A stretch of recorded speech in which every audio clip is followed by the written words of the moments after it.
लल्ला classes में आप सभी का स्वागत है। आज हमारा एंशिएंट हिस्ट्री का लेक्चर नंबर 4 स्टार्ट होने जा रहा है। ठीक है, अब हम देखेंगे हमारा टॉपिक है वैदिक काल। क्या टॉपिक है हमारा? तो वैदिक काल हमारा टॉपिक है। देखो ये ठीक है, तो ये जो हमारा टॉपिक है आज का क्या है, वैदिक काल का टॉपिक है। अब देखेंगे इसमें क्लासिकी संस्कृति में, ठीक है, किसमें देखेंगे बाबू? क्लासिकी संस्कृत में आर्य शब्द का अर्थ यदि कोई पूछे तो एक उत्तम व्यक्ति होता है। आर्य शब्द का अर्थ कोई पूछे तो क्या बताओगे? एक उत्तम व्यक्ति। ठीक है, और आगे देखेंगे आर्य शब्द भाषा सूचक होता है किसका? श्रेष्ठ या कुलीन का। ठीक है, आर्य शब्द जो भाषा सूचक होता है वो श्रेष्ठ या तो कुलीन का होता है। आगे हम देखेंगे किस वैदिक ग्रंथ में वर्ण शब्द का सर्वप्रथम नामोल्लेख मिलता है? तो कौन सा ऐसे वैदिक ग्रंथ है जिसमें वर्ण शब्द का, किसका बाबू? वर्ण शब्द का सर्वप्रथम नामोल्लेख मिलता है? तो ऋग्वेद में। ऋग्वेद में हम देखेंगे तो वर्ण शब्द का सर्वप्रथम नामोल्लेख मिलता है ऋग्वेद के 10वें मंडल में। कौन से मंडल में बाबू? ऋग्वेद का 10वां मंडल में के पुरुष सूक्त में। पुरुष सूक्त में सर्वप्रथम शूद्र वर्ण का उल्लेख मिला है। ठीक है, तो हम पहले जाएंगे ऋग्वेद का 10वां मंडल देखेंगे, उसमें पुरुष सूक्त में जब जाएंगे तो देखेंगे सर्वप्रथम शूद्र वर्ण का उल्लेख मिला है।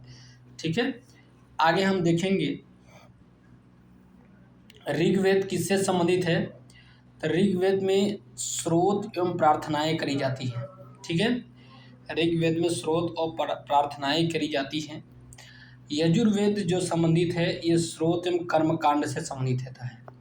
यजुर्वेद में कर्मकांड होता है, स्रोत होता है, सुना जाता है, कर्मकांड किया जाता है। ठीक है, अब आगे हम सामवेद के बारे में देखेंगे। सामवेद संगीतमय स्रोत से संबंधित है। सामवेद में संगीत से संबंधित है ये। अथर्ववेद की बात करेंगे तो हम तंत्र मंत्र वशीकरण जादू टोना ये सब सारा चीज जो है किससे संबंधित है? अथर्ववेद से संबंधित है। ठीक है, आगे हम देखते हैं ऋग्वेद में कौन सा ब्राह्मण ग्रंथ है? तो ऐत्रेय और कौशितकी, दो ब्राह्मण ग्रंथ है, एक ऐत्रेय है और दूसरा कौशितकी है। कौशितकी, ऋग्वेद में ऐत्रेय और कौशितकी ब्राह्मण ग्रंथ है। सामवेद की बात करें तो पंचविश और तांड्य, दो। सामवेद में पंचविश और तांड्य, तो दो ऋग्वेद में ऐत्रेय और कौशितकी थी। ठीक है, सामवेद में पंचविश और तांड्य, दो इसमें भी हो गया। अथर्ववेद को गोपथ कहते हैं। क्या कहते हैं? गोपथ, गोपथ ब्राह्मण। यजुर्वेद को शतपथ ना। अब यजुर्वेद को क्या हम बोलेंगे? शतपथ। क्या बोलेंगे हम? शतपथ बोलेंगे। अथर्ववेद को क्या बोलेंगे? गोपथ। ठीक है, तो अब जब भी बात करेंगे हम यजुर्वेद, मतलब ऐसे आप ऐसे सोच लो कि यजुवेंद्र चहल जी जो हैं उनको सान दिया गया है, तो वैसे याद रखना कि यजुर्वेद शतपथ ब्राह्मण से संबंधित है और अथर्ववेद, ठीक है, अथर्ववेद से गोपथ ब्राह्मण है। आगे हम चलेंगे, देखेंगे ब्राह्मण ग्रंथ यज्ञों तथा उनके अनुष्ठान के विधि विधानों के संबंध में जानकारी देते हैं। तो ब्राह्मण ग्रंथ किसकी जानकारी हमें देंगे? तो यज्ञ की जानकारी देंगे, और जो अनुष्ठान होगा यज्ञ का उसके विधि विधान, यज्ञ और अनुष्ठान के विधि विधानों के संबंध में जानकारी देता है कौन? ब्राह्मण ग्रंथ देता है। ठीक है, आगे हम देखेंगे शुक्ल यजुर्वेद की संहिता। शुक्ल यजुर्वेद की संहिता कौन है? वाजसनेयी पद्य में रचित है। तो ये वाजसनेयी संहिता जो है शुक्ल यजुर्वेद की है। ठीक है, वाजसनेयी पद्य में रचित है। ठीक है, लेकिन शुक्ल यजुर्वेद की संहिता है। तो याद रखना कि शुक्ल यजुर्वेद की संहिता कौन है बाबू? तो वाजसनेयी है जो पद्य में रचित करी गई है। आगे हम देखेंगे ऋग्वेद में कुल 10 मंडल हैं। ऋग्वेद में कितने मंडल हैं? कुल 10 मंडल हैं। इसके 9वें मंडल के सभी 114 सूक्त सोम को समर्पित है। ठीक है, तो ऋग्वेद के कुल 10 मंडल हैं, और जब ऋग्वेद का जो 9वां मंडल है का सभी जो 114 सूक्त लिखे गए हैं सोम देवता को समर्पित हैं। किसको समर्पित हैं बाबू? सोम देवता को समर्पित हैं। आगे हम देखेंगे 7वां नंबर पे, तो सामवेद में कुल 1875 ऋचाएँ हैं। सामवेद में यदि कोई ऋचा की बात पूछे कितनी ऋचाएँ हैं, तो 1875 ऋचाएँ हैं, जिनमें से 75 को छोड़कर शेष सभी ऋग्वेद से ली गई हैं। ठीक है, तो सामवेद में जो ऋचाएँ ली गई हैं 1875, और सिर्फ 75 को छोड़ दो तो सारा 1800 जो ऋचाएँ ऋग्वेद से लिया गया है। आगे हम देखेंगे 8वां नंबर देखेंगे, भारत के किस स्थल की खुदाई से लौह धातु के प्रचलन के प्राचीनतम प्रमाण मिले हैं? अतरंजी खेड़ा। अतरंजी खेड़ा जब स्थल की खुदाई होती है तो हमको वहाँ के लौह धातु के प्रचलन के प्राचीनतम प्रमाण मिले हैं कि लौह धातु का प्रचलन था अतरंजी खेड़ा से। ठीक है, यह जाबालो उपनिषद में चर्चा करी गई इसकी। ठीक है, आगे हम देखेंगे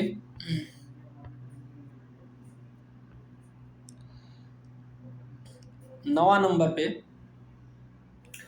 उपनिषद दर्शन पर आधारित पुस्तकें हैं, इन्हें वेदांत भी कहा जाता है।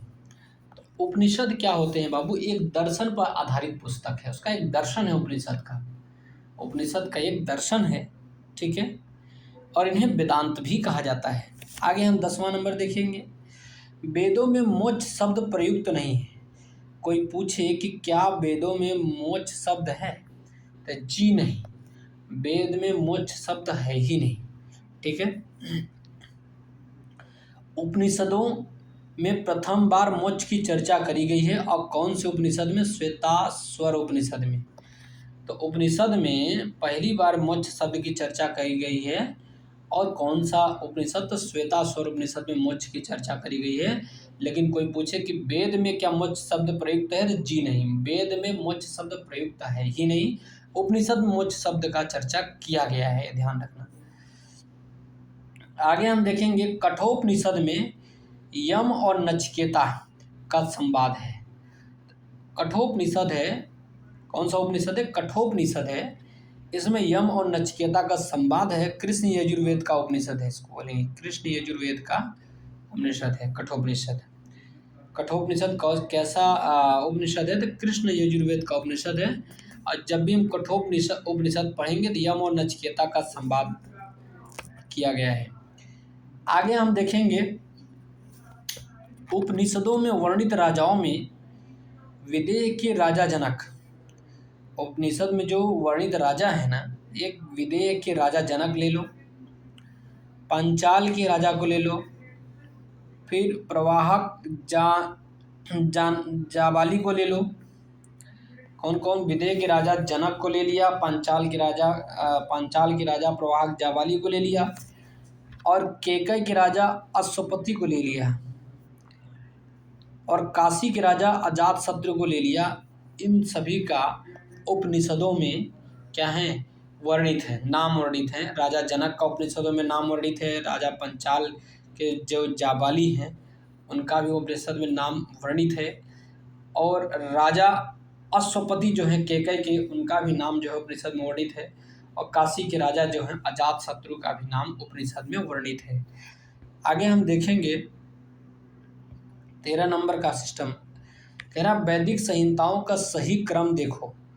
तो अब वैदिक संहिता में सबसे पहले तो वैदिक संहिताएं होंगी, फिर दूसरा आएगा ब्राह्मण, उसके बाद आरण्यक, फिर उसके बाद उपनिषद। ठीक है, तो वैदिक संहिताओं का सही क्रम देखने को यदि पहले आपको मिलेगा तो वैदिक संहिताएं में सबसे पहले आपको ब्राह्मण देखने को मिलेगा, फिर आरण्यक देखने को मिलेगा, फिर उपनिषद देखने को मिलेगा। ब्राह्मण नंबर 1 है, आरण्यक नंबर 2 है, और उपनिषद नंबर 3 है। सिंधु नदी के बारे में हम देखेंगे कि सिंधु नदी का ऋग्वैदिक काल में सर्वाधिक महत्व था। तो कोई पूछे कि ऋग्वैदिक काल में कौन सी नदी का सर्वाधिक महत्व था बाबू? तो सिंधु नदी का जो है सर्वाधिक महत्व था। आर्थिक महत्व के कारण इसे हिरण्ययाई कहा गया है। तो सिंधु नदी को हिरण्ययाई क्यों कहा गया है भैया? तो इसकी आर्थिक महत्व थी। कौन सा महत्व था भाई? तो इसका आर्थिक महत्व था सिंधु नदी का, इसलिए इसे हिरण्ययी कहा गया है। आगे हम देखेंगे अस्किनी नदी चिनाब, बिपाशा नदी ब्यास, पर्शनी नदी रावी, ठीक है, बितस्ता नदी की बात करें झेलम, हाँ, कुंभा नदी को काबुल बोलते हैं, और कुर्मू नदी को कुर्रम बोलते हैं, और गोमती नदी को गोमल बोलते हैं, सुवास्तु को स्वात बोलते हैं, सदानीरा को गंडक बोलते हैं, सतुद्री को सतलज बोलते हैं, और दृश्यदती को घग्घर बोलते हैं। दृश्यद्वती नदी को क्या बोलते हैं? घग्घर बोलेंगे। और अफगानिस्तान की नदियां अब देखेंगे दृश्यद्वती को क्या बोलेंगे? घग्घर। सतुद्री को सतलज बोलेंगे, सुवास्त को स्वात बोलते हैं, याद रखना। क्रुमु को कुर्रम बोलते हैं, गोमती को गोमल बोलते हैं, बाकी परसुनी को रावी बोलते हैं, बितस्ता को झेलम बोलते हैं, बिपाशा को ब्यास बोलते हैं, अस्किनी को चिनाब बोलते हैं। तो घग्घर को क्या बोलेंगे? द्विशद्वती बोलते हैं, ठीक है। आगे हम देखेंगे आगे देखेंगे 16 नंबर का, तो महाभारत काल में महानदी का नाम महानदी का जो नाम था चित्रोयला, क्या नाम था? चित्रोयला नाम था।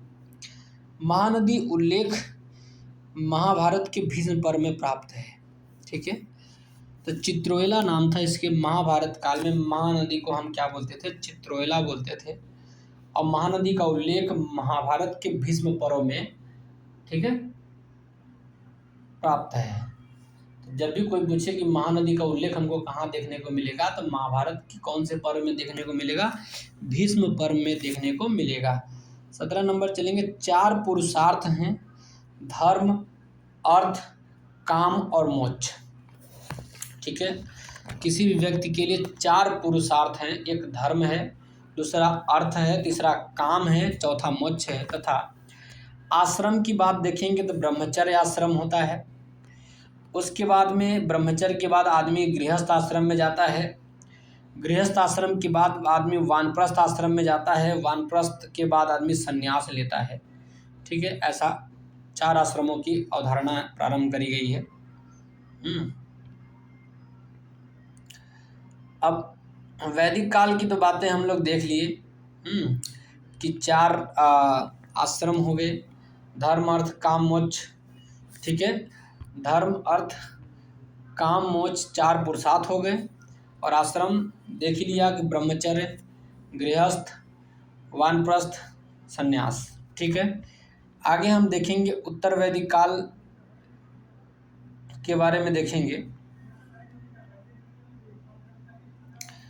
18 नंबर से देखेंगे तो धर्म और रीत भारत की प्राचीन वैदिक सभ्यता के केंद्रीय विचार को चिन्हित करते थे। धर्म और रीत देखेंगे तो भारत की जो प्राचीन वैदिक सभ्यता थी, पुरानी, एक केंद्रीय विचार को चिन्हित करते थे। आगे हम देखेंगे धर्म व्यक्ति के दायित्वों एवं स्वयं तथा दूसरों के प्रति व्यक्तिगत व्यक्तियों की संकल्पना था, ठीक है। कहने का मतलब है कि धर्म जो था व्यक्ति के दायित्व, व्यक्ति का क्या रिस्पॉन्सिबिलिटी है, एवं स्वयं तथा दूसरों के प्रति जो व्यक्तिगत कर्तव्य है कि हमारा क्या कर्तव्य है, दूसरों के प्रति क्या व्यक्तिगत कर्तव्य है, उसकी संकल्पना को हम क्या बोलेंगे? धर्म बोलेंगे। रीत की बात करेंगे तो रीत क्या है? रीत मूलभूत नैतिक विधान था। कैसा विधान था भैया? नैतिक विधान था जो सृष्टि और उसमें अंतर्निहित सारे तत्वों के क्रियाकलापों को संचालित करता था। रीत जो होता है मूलभूत नैतिक विधान था। क्या था? एक नैतिक विधान था जो सृष्टि को ले लो और उसमें अंतर्निहित सारे तत्वों को ले लो के क्रियाकलापों को संचालित करता था, ठीक है। वरुण को ऋतस्य गोपा कहा जाता है। वरुण को क्या कहा जाता है भैया? ऋतस्य गोपा। और ऋत का गोपा, तो वरुण देवता को क्या कहा जाता है? ऋतस्य गोपा कहा जाता है। याद रखना, वरुण को ऋतस्य गोपा कहा जाता है। वरुण को क्या कहा जाएगा भैया? ऋतस्य गोपा कहा जाएगा। आगे हम देखेंगे भारतीय संस्कृति के अंतर्गत ऋत का अर्थ होता है प्राकृतिक नियम। भारतीय संस्कृति के अंतर्गत हम रीत का नियम अर्थ देखेंगे तो क्या हो जाएगा बाबू, प्राकृतिक नियम हो जाता है। रीत का अर्थ क्या हो जाता है बाबू, प्राकृतिक नियम हो जाता है। आगे हम देखेंगे बृहस्पति को वैदिक देवताओं का पुरोहित कहा जाता है। ठीक है, तो जो बृहस्पति देवता हैं उनको हम वैदिक देवताओं का पुरोहित कहा जाएगा। जो वैदिक देवता है उनका पुरोहित कौन होगा, बृहस्पति को कहा जाता है। ठीक है, अच्छा बृहस्पति को पुरोहित कहा जाएगा किसका, वैदिक देवताओं का। आगे हम देखेंगे कौन सी वह ब्रह्मवादिनी थी जिसने कुछ वेद मंत्रों की रचना की, तो लोपामुद्रा। लोपामुद्रा ऐसी ब्रह्मवादिनी थी जिसने कुछ वेद मंत्रों की रचना की, जो अगस्त ऋषि की पत्नी थी। तो लोपामुद्रा किसकी पत्नी थी, अगस्त ऋषि की पत्नी थी। लोपामुद्रा किसकी पत्नी थी बाबू, तो अगस्त ऋषि की पत्नी थी। अभी अभी जो काशी तमिल संगमम हुआ है 3.0 का, उसमें जो है अगस्त ऋषि का नाम पे रखा गया है। किसका नाम लिया है, कौन से ऋषि का नाम लिया गया है, अगस्त ऋषि का नाम। कहाँ पे हुआ है, बनारस में हुआ है ना। ठीक है, तो लोपामुद्रा कौन थी, अगस्त ऋषि की पत्नी थी। ठीक है, आगे हम देखेंगे वैदिक काल में सोने के वास को गला का हार या निष्क कहा। वैदिक काल में सोने के हार को क्या कहा जाएगा, निष्क कहा। क्या कहा, गला का हार या निष्क कहा, किंतु परवर्ती काल में निशाका कहा। वैदिक काल में सोने के हार को, गले के हार को क्या बोलेंगे, सोने का हार को गला का हार बोलेंगे, निष्क कहा जाता है। किंतु परवर्ती काल में देखेंगे तो उसको निशाका कहा जाए। कहा प्रयोग विनिमय के माध्यम से सिक्के के रूप में प्रयोग होता था इसका, निष्क या निशाका का। ठीक है, निष्क या निशाका का प्रयोग विनिमय के माध्यम से सिक्कों के रूप में होता था। आगे हम देखेंगे एशिया माइनर स्थित है। तो एशिया माइनर कहाँ स्थित है, देखो बोगजगोई से लिया गया। एशिया माइनर की बात करता है। 14वीं शताब्दी बीसी के अभिलेख में ऋग्वैदिक काल के देवताओं जैसे इंद्र हो गए। 14वीं शताब्दी बीसी के अभिलेख में जो ऋग्वैदिक काल के देवता थे, इंद्र हो गए, वरुण हो गए, मित्र हो गए, नासत्य, 4 देवता। एक इंद्र की बात करी गई है, वरुण की बात करी गई है, मित्र की बात करी गई है और नासत्य की बात करी गई है। ठीक है, का उल्लेख मिलता है। वैदिक आर्य ईरान से होकर भारत आए थे।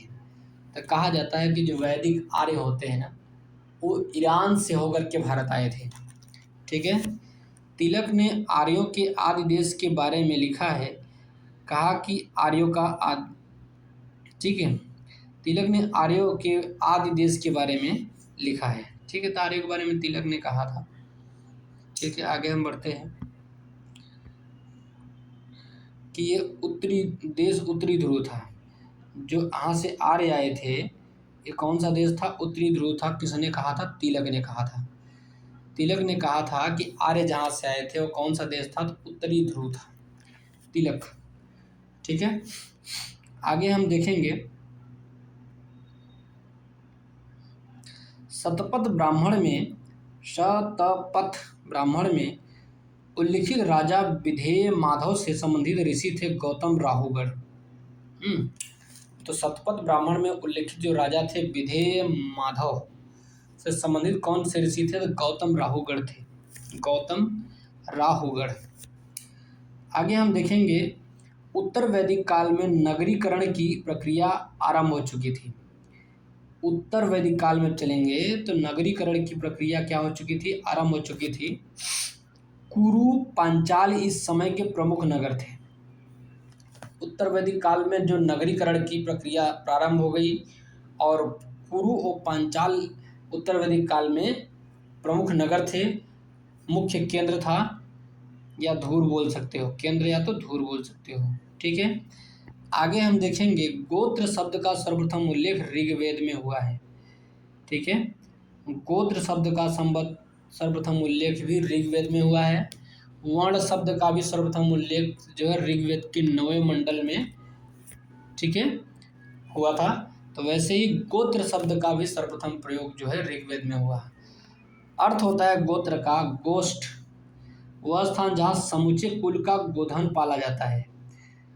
गोष्ठ का जो अर्थ होता है वह स्थान जहाँ पे समूचे कुल का गोधन पाया जाता है उसे गोत्र कहा जाता है।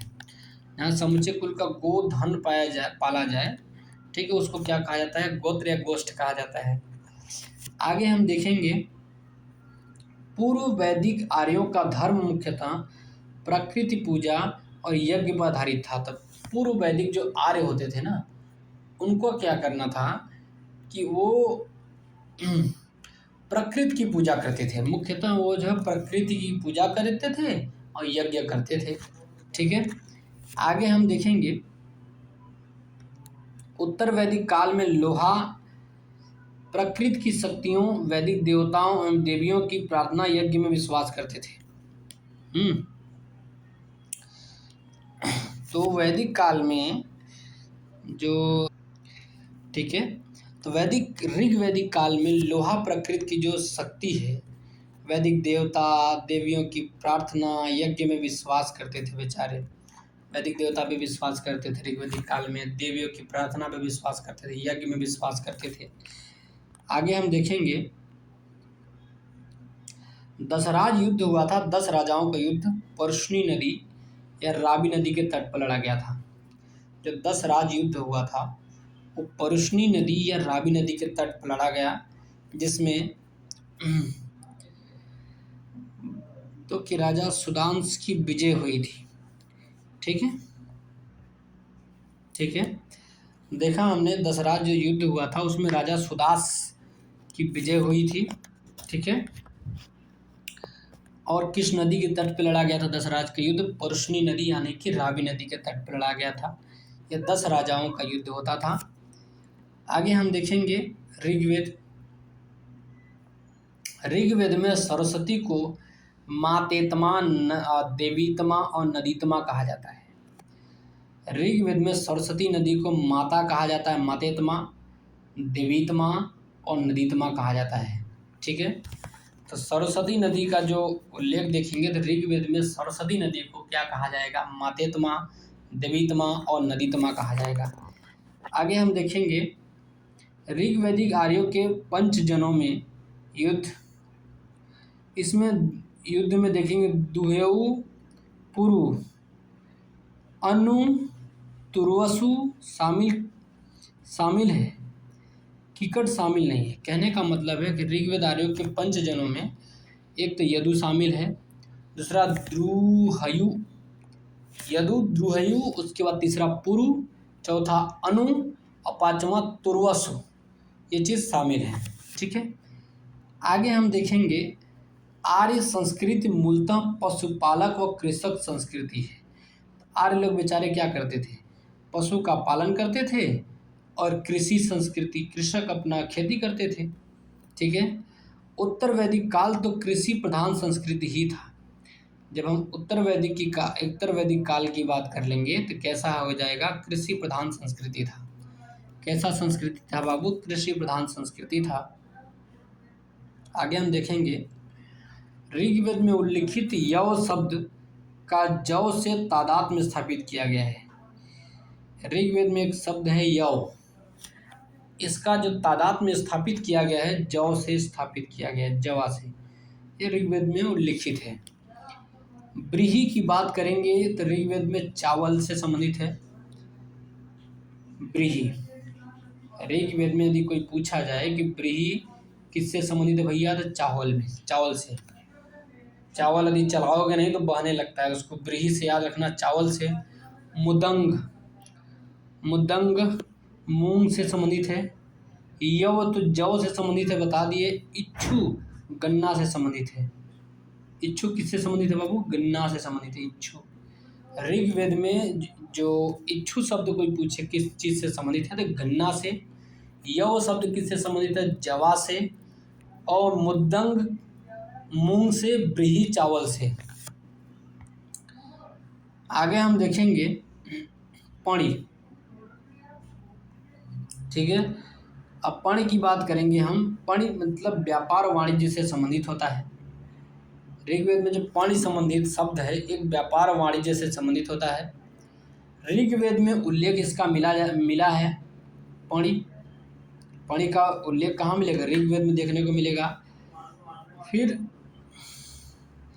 ऋण देते तथा ब्याज बहुत अधिक लेते थे। जो पणी होते थे ऋग्वेद में, वो व्यापार वाणिज्य करते थे तो ऋण भी देते थे, कर्ज भी देते थे, लेकिन ब्याज बहुत अधिक लेते थे। और वेकनाट शब्द का भी प्रयोग किया गया है, जिसका अर्थ होता है सूदखोर। वेकनाट शब्द का भी प्रयोग किया गया है, जिसका अर्थ होता है सूदखोर।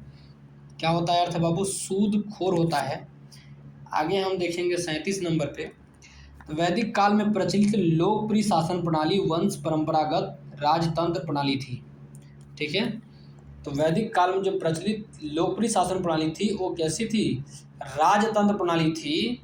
यद्यपि जनता द्वारा चुनाव के कुछ उदाहरण मिले हैं, जनता द्वारा चुनाव के कुछ उदाहरण मिले हैं, लेकिन वहाँ पे जो है राजतंत्र प्रणाली थी। परंपरागत कैसी थी वैदिक काल में?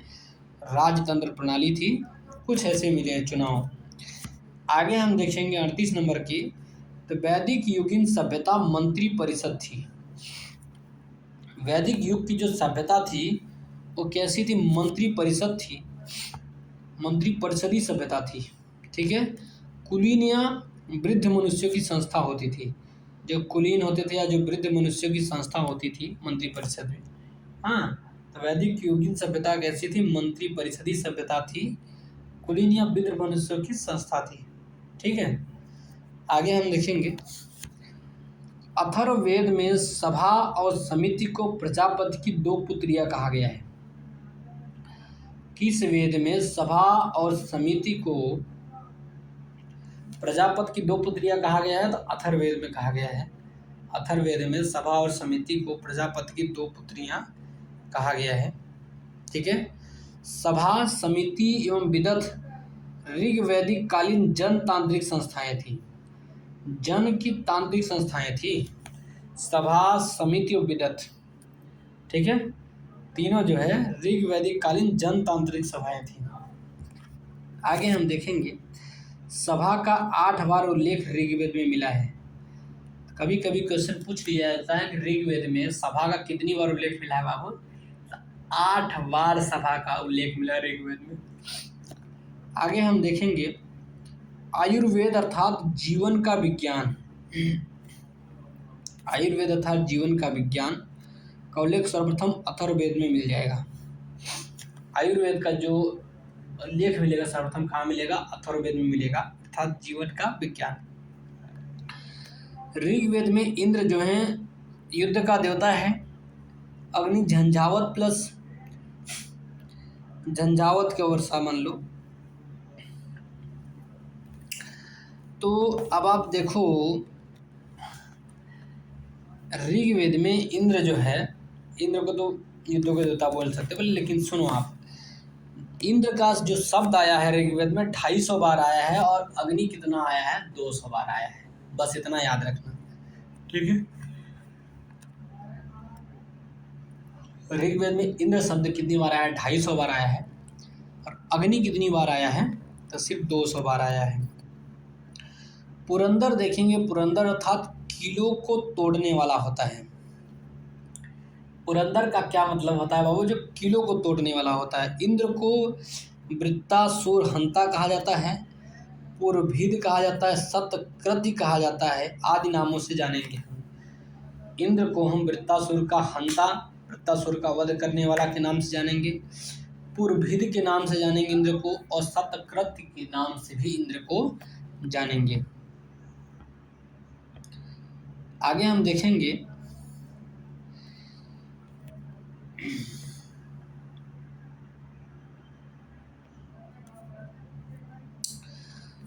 800 से 600 BC का काल ब्राह्मण ग्रंथों में प्रणयन युग में जुड़ा। 800 से 600 BC का जो काल है वो ब्राह्मण ग्रंथों के प्रणयन युग से जुड़ा। प्रायः 7वीं से 6वीं ईसा पूर्व से लेकर 3वीं BC का समय सूत्र काल कहा जाता है। ठीक है, तो लगभग 7वीं से 6वीं ईसा पूर्व की जब बात करेंगे से लेकर के हम 3वीं BC की बात करेंगे तो सूत्र काल का समय कहा जाता है। आगे हम देखेंगे गायत्री मंत्र के बारे में। ऋग्वेद के तृतीय मंडल में गायत्री मंत्र है।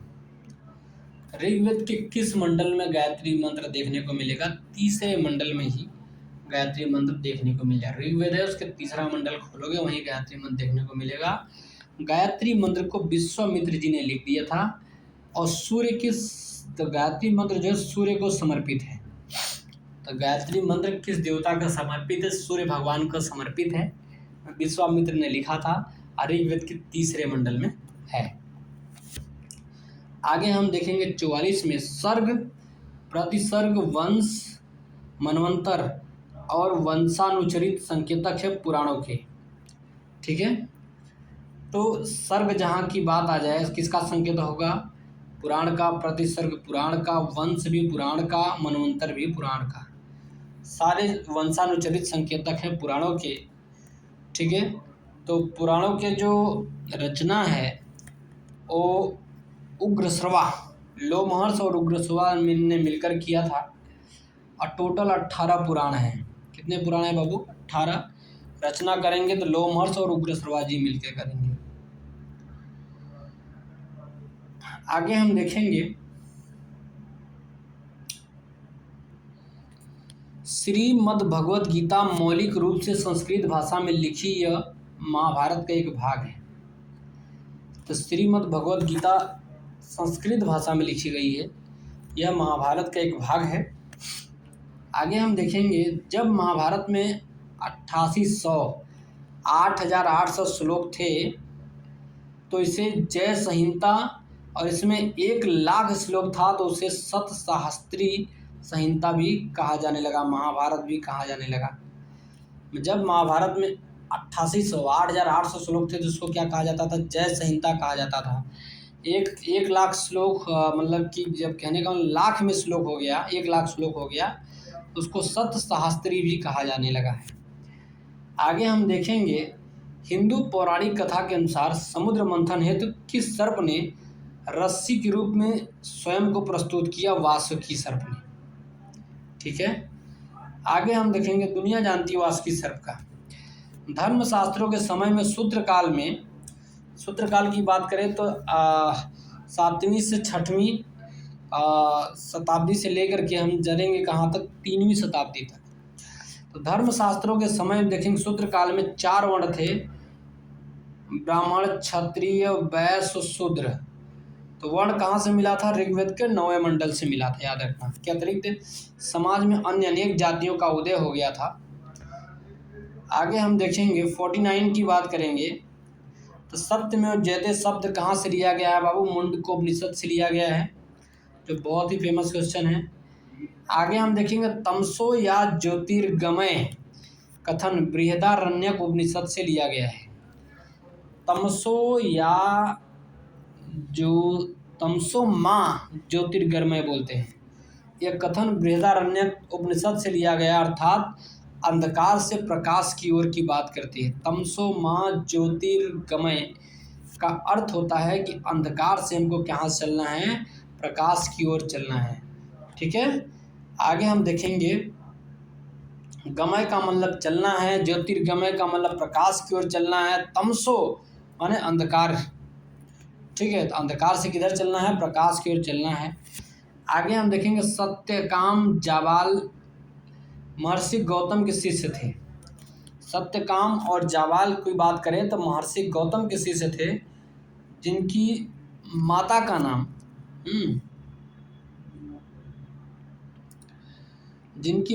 नाम जाबाला था।